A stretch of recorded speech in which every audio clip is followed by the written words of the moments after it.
So I honestly think I'm probably going to lose this one because I have been plucking leaves and spraying every day, and I don't want to touch because I don't want to spread, but if you can see these leaves, there's still, every day there's more of them. So I'm afraid that I'm going to have to just scrap this plant. I don't think it's worth the fight at this point. But this one, however,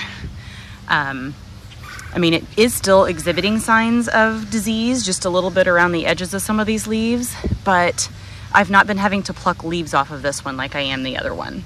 So I think the best thing I can do, which kind of stinks because these were the two that I was supposed to have to put in the greenhouse to keep going until January. But I think the best thing I can do is probably to pull this one because the disease spread is just not slowing down. And to keep a diseased plant here is just going to increase the possibility of it spreading to other plants, including the one next to it that currently is not doing very badly. So it's a tough decision to make. Really hate losing any plants, but I think it probably is the right call. So I'm just gonna go ahead and pull that one up, and we're gonna be done with that one for the year.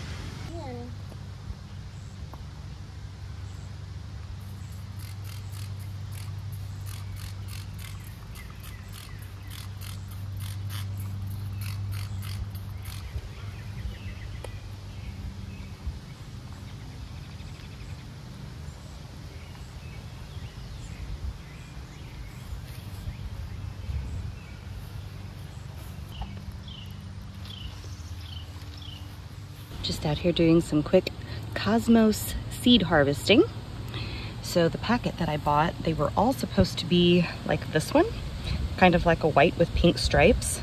And so far this is the only one that is actually that. We have white, we have various shades of pink. And so I've just gone ahead and harvested seeds from the expired blooms, like this one right here. I just pulled seeds off. All except for the white one because this one has just started blooming, so there aren't any seeds yet, but I will come back and get some from it as well.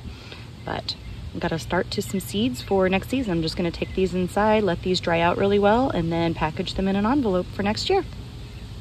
Also recently harvested some romaine lettuce seeds, which I don't believe I filmed, but next up are the radishes. So we've got the seed pods forming. I do need to look up to know for sure when these are ready. I would assume they will need to dry out kind of on the stem before I pull them, but I'm gonna double check. This one is the daikon radish, but I do also have, oh, let's see, right there. So it's kind of hard to see through this thing. Let me see if I can get on the other side. But this one that's laying on the ground right here is one of the regular purple radishes, so I'm letting that one go to seed as well. And then I believe this one right here is another one that is a regular radish. So I'm letting a few of these go to seed so that I can harvest radish seeds as well. Yeah, so here. And as they get bigger, I think they're all kind of going white, but the red radish has like little purple flowers, at least in the beginning. And then the daikon have the white radishes, which makes sense because that is the color of the fruit that they bear. I see some more flowers back there, so we have some going to seed. I'm waiting on the rest of the lettuces. So far, the couple of romaine that I had inside the greenhouse are the only ones that have bolted, and I'm going to pull most of these plants before they bolt, but I'm gonna leave a few that will so that I can gather seeds from all the different lettuces I have as well. And so the goal is to harvest as many seeds as possible this year so that when it comes seed starting time next year, I don't have to buy seeds. The only thing that I'm not harvesting seeds from are the peas, and that's just because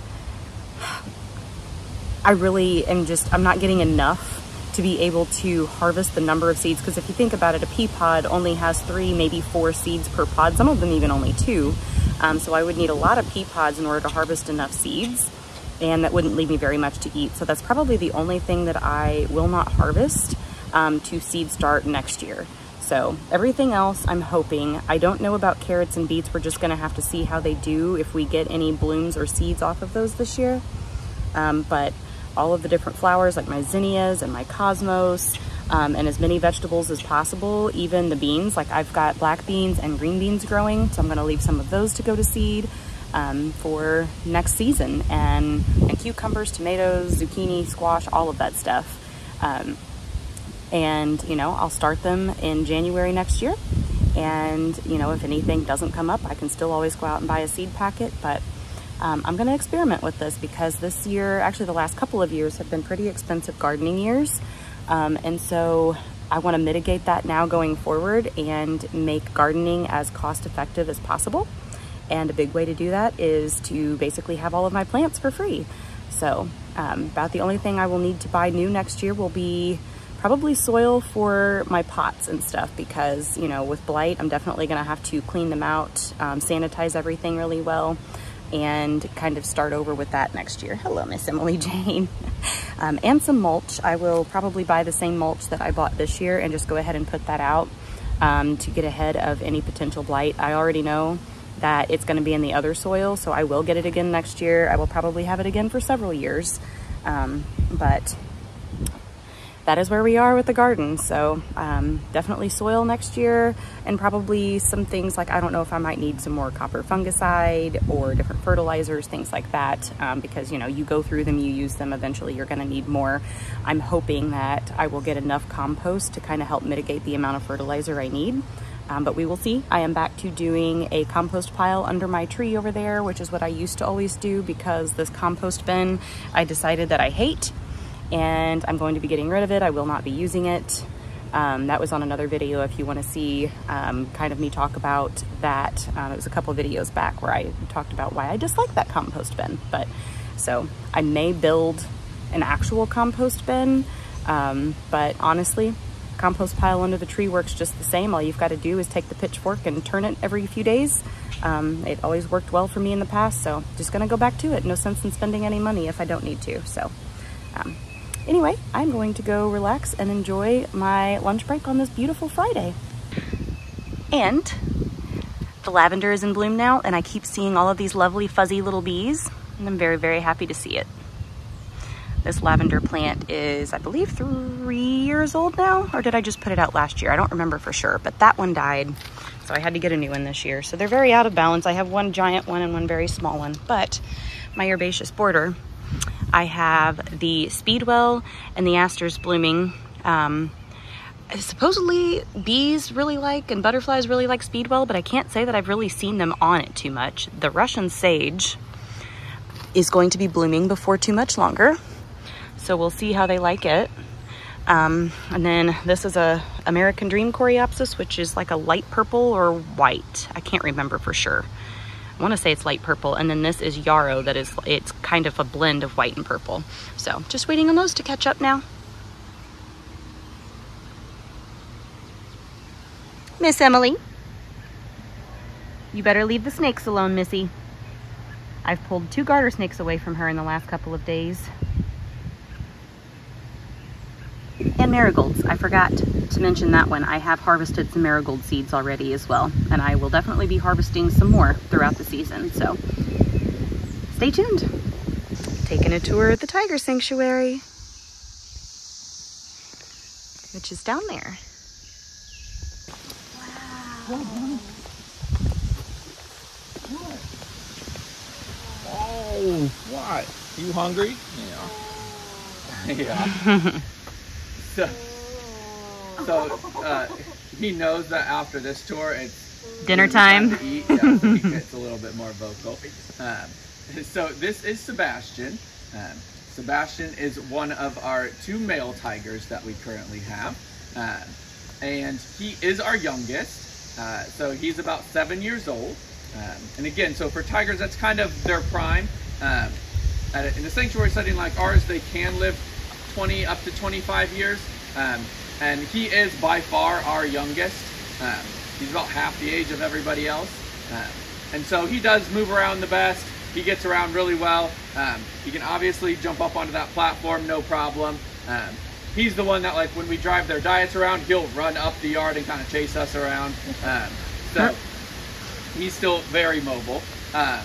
And he is relatively recent when it comes to rescue. So he's been here just over 3 years. We actually just celebrated his 3 years anniversary a couple weeks ago.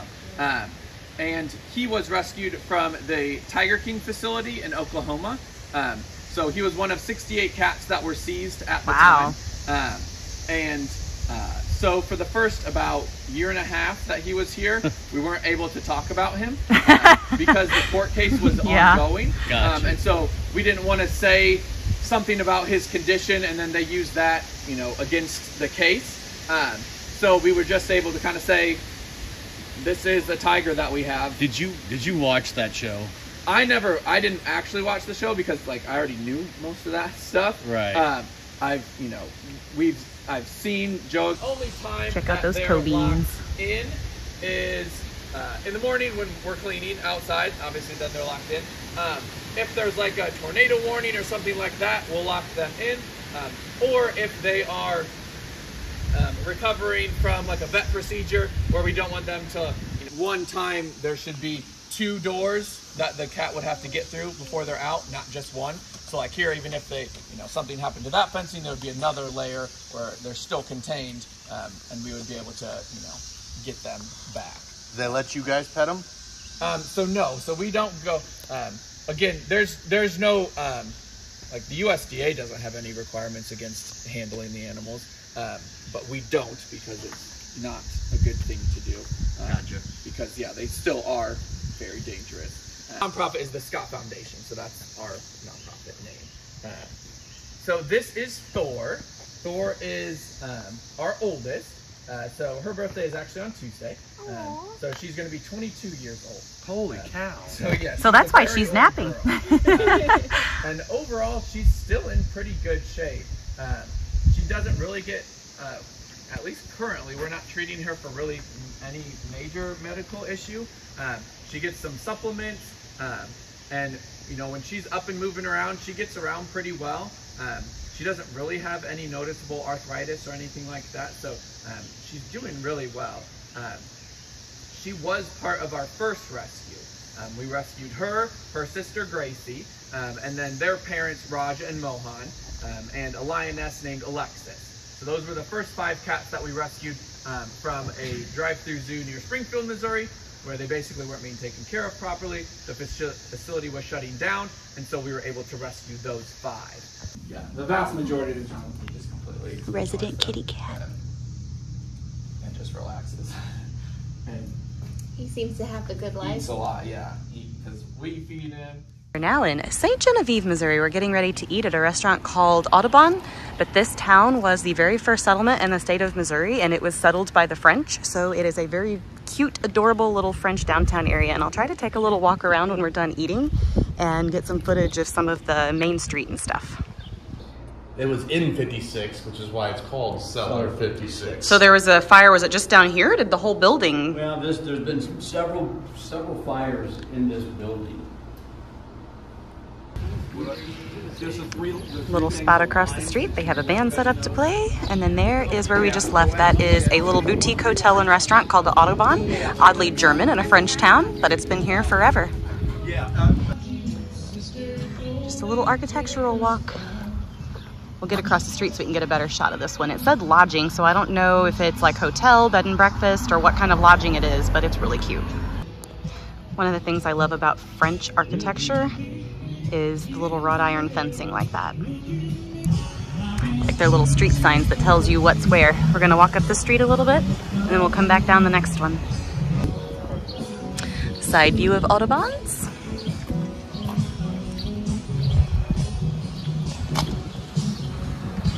What did you say it was? A $2 million renovation? Yes. Ice cream place? Huh, that's kind of cool.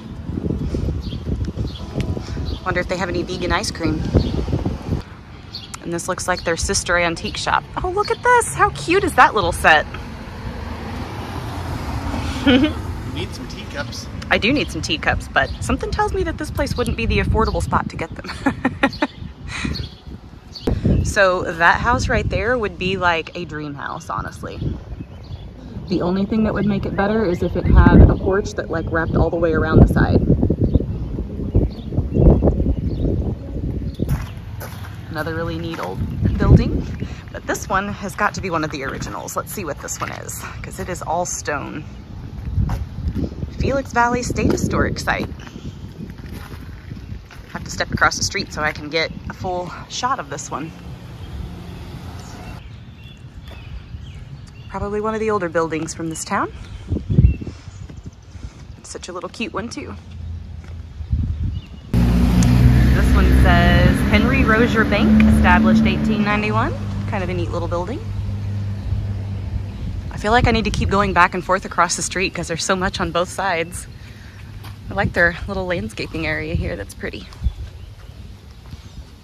Look, baby, this one's for sale. You want to buy it and move to Ste Gemm? It is a very pretty house, but I agree.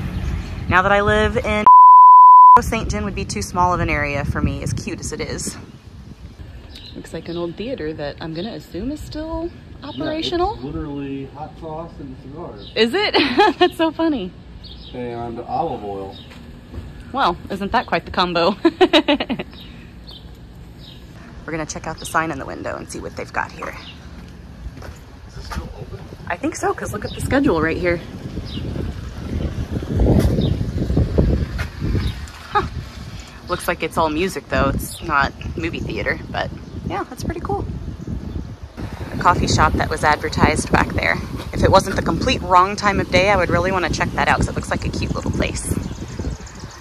And then the giant church, which I guarantee you is Catholic because we are in Ste Gemm. So we're right at home, aren't we? Oh, that's cool. What is this place? It's got to be a bar, right? Oh, burgers and wings, so. Yep. I am not a good tour guide because I am not from here, but this one says the first brick building west of the Mississippi from 1785, and it is a restaurant. I did grow up from a town about 30 minutes from here, so I've heard a lot about this place. We just never really made it up here very often. And there's a museum right there. There were little like brightly colored houses somewhere that we passed on our way in, and I don't know how far up the street. It was this street, but I don't remember if it was up that way or if it was down here. Oh, I think it's down there. So we'll walk past them. We spotted that this said hotel on the side, and it does look like it is a bed and breakfast. So if you ever want to visit Ste Genevieve, Missouri, that would be a pretty neat little place to visit. We drove past these on our way in for the restaurant, and I thought it was so cute. I really like that one. I have no idea what it is. I don't know if it's a business or what, but Sweet Things Sweet Shop, that makes sense. Cute little pink bench. What is this? A mead place? Famous Bee Company.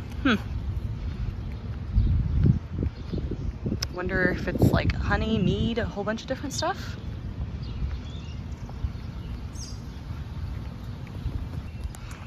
A little tea shop. They are closed, so I can't check it out, but despite the sign saying open out here. Look at their cute little patio. Yeah, if you ever wanted to just take like a weekend away for a small town, I think this would be a good one. This is a cute little building. It looks like it was probably a carriage house or something at one time maybe, or maybe just a storefront because it does have a door right in the center. Little courtyard. A little history of Ste Genevieve. I won't read it to you, but if you want to pause here to read, feel free.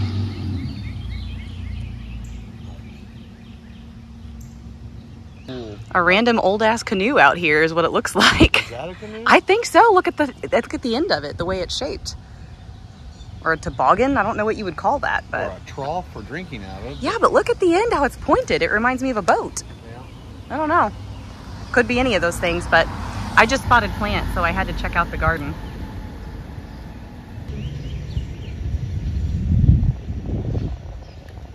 Jean-Baptiste house.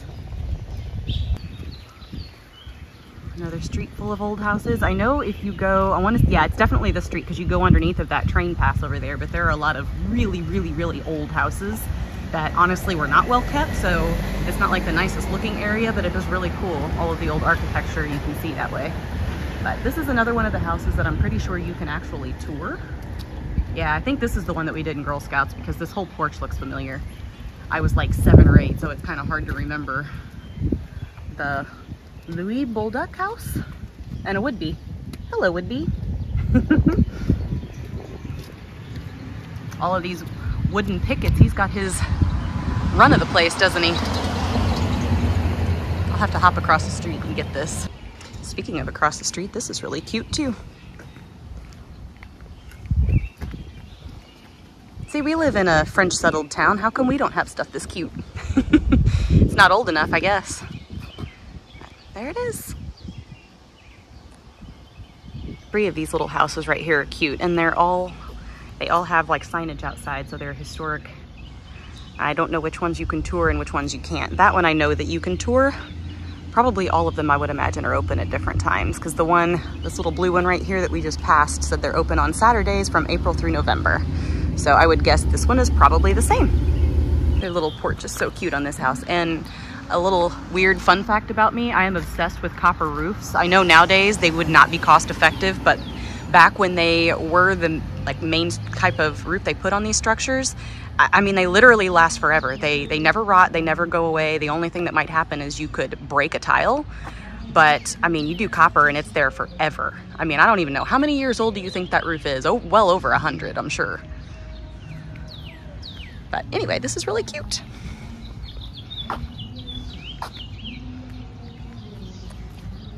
Drove past this one on the way in too. These are gorgeous hydrangeas. I would assume those are like the hydrangea Annabelle, but I don't know. I am not a hydrangea expert.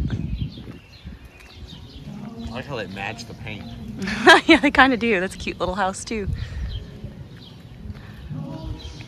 I like their little white fence. It's a very densely shaded yard. I'll check this out. Is that a birdhouse or a mailbox? I'm gonna guess a mailbox, yeah. Yep. And we're back to where we started. We're gonna go probably listen to some music and have a drink. Shots and beers. Well, life can be a sad parade of painful souvenirs. So I don't know this for sure, but I sure hope that it is. I don't know this for sure, but I sure hope that it is.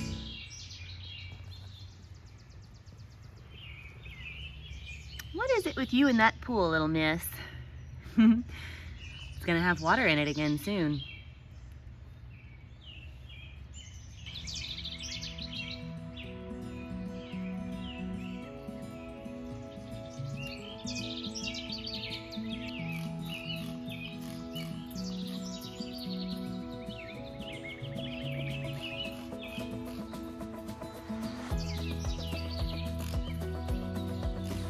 Good morning. So back in the garden to finish off the vlog.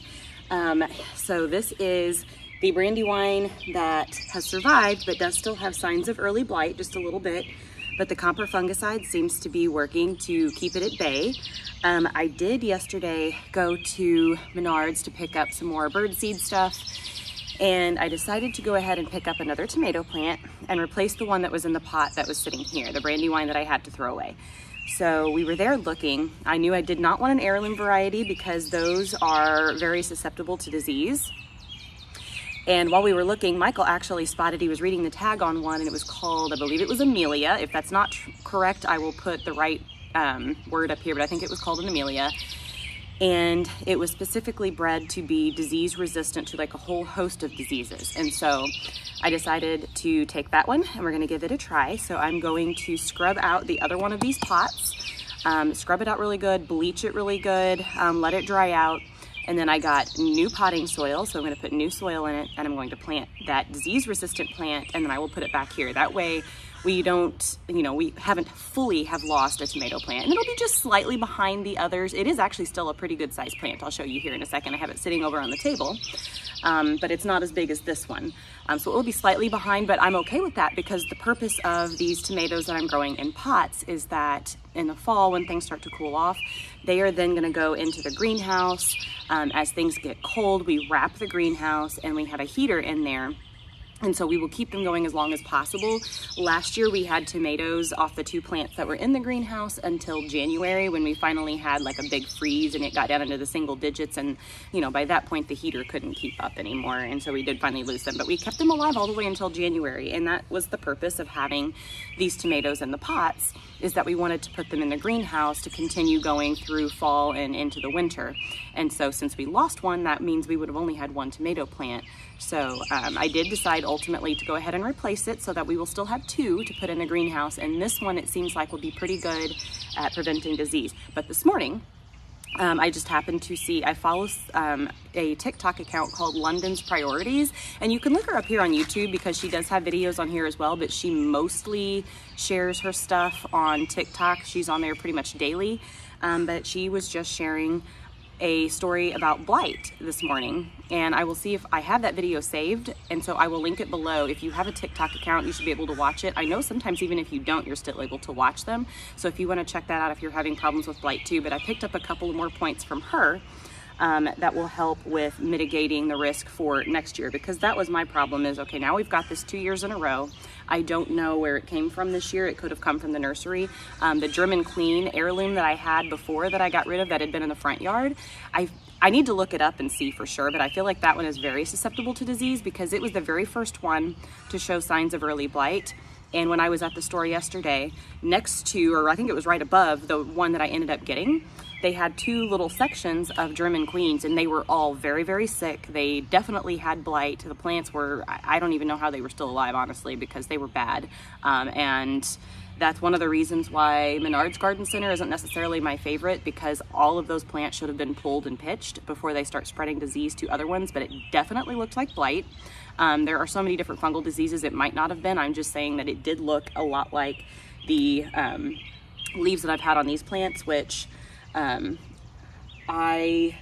put a picture up on the screen here because this camera doesn't do the best with getting in close to stuff, but it starts on the edges of the leaves and it's kind of like a brownish yellowish. It's kind of yellowy with like little brown centers. It'll start on the edges of the leaves and then it'll spread in, and you'll see little spots on the leaves that they look like a bullseye. They are yellow with a brown center. And that is early blight. And then as it spreads, if it's not treated and it spreads, then the whole thing will like turn yellow and brown and just shrivel up and die. So anyhow, that video was very helpful. It gave me some points for mitigating the risk for next year. There are a lot of things that I already knew so far. I've managed to keep it contained to just this plant. I did see it one time on the Mr. Stripey that's in here, but the measures that I've put in place, I have not seen any signs of it again since, so I think we might have licked it in there. So as long as I can keep it out of this bed, I will not have to do, because one of the things that she said was to solarize the soil. So you take like a 6 mil plastic, which is, I think it's 8 mil even that I use, or well, I don't remember for sure, but either way, you use a 6 mil plastic, which is similar to what I use to make like a greenhouse effect when I start my greens in February, March. But you put that over the soil and you leave it, and it like basically just cooks the top 6 inches or so of the soil, and it kills off those spores that then are responsible for producing the blight. So it is possible to mitigate the issue to not have it come back again next year, which is something that I really didn't think was possible without completely getting rid of your soil. So I will probably try that if it does happen to spread into any other part of the garden. I've noticed some radishes that are getting kind of some cruddy looking leaves on the bottoms of them, but I don't know that it looks blight-like. It's probably just because they're getting older, and I am leaving them in there longer, partly because I want them as companion plants rather than just to eat, to serve in between the beans, and partly because I'm also leaving them to go to seed so I can harvest the seeds for next year. So far, it's just right here that I'm really having the issue. Again, I lost the one brandywine plant because it would not stop spreading. I did find a way, and then my mom had even said something about this, and it was like baking soda, I believe baking soda, oil, soap, and water to spray the plant. And I had seen that to use as like a pesticide, but not necessarily for a fungicide. I had always heard like copper fungicide, but London said that the copper fungicide is really more of a preventative. Now that is what I used last year, and it did work. It kept the disease at bay. It kept it under control. I didn't lose any of my plants last year. It did not get rid of the fungus, but it kept it under control. And that's what I've been using, and I've been spraying the whole garden with it just exactly for that reason, to prevent it from spreading farther. So that part is good, but I may mix up some of that and try it on this plant. I have halted the disease for the most part. There are a couple little spots where you can see it. I see a couple of leaves that I will probably pop off. But I think I will go ahead and give that spray mixture a try and spray this plant in particular with it and just kind of see what it does. But so far the things that I'm trying seem to be working. It hasn't spread any in the last, I don't know, 3 or so weeks now since I've noticed it. But I'm gonna quit chatting because I know that this video is probably now over 30 minutes and I still have the planting to do to get that new tomato in its pot. So I'm gonna stop talking here and we are gonna get to work.